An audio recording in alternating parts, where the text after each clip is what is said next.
Мы, как Российская Федерация, неимоверно заинтересованы в том, чтобы Абхазия развивалась, процветала, была стабильной, была способна настоять на своей точке зрения, и чтобы эти точки не расходились не только в наших названиях об единстве внутри наших государств, но и о нашей согласованной деятельной позиции на международной арене.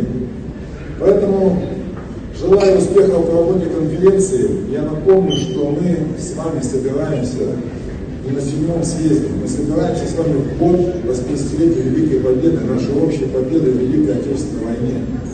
И этот год окрашивает все события, все происходящие явления особым, обязывающим светом. Тем более здесь находятся люди, которые вместе с Ильей Васильевичем создавали Единую Абхазию. И им слова благодарности и пожелания доброго здоровья за то, что каждый из них остается верным сделанному выбору тогда, и даже сейчас они здесь среди нас продолжают назидаться своим всегда властным присутствием.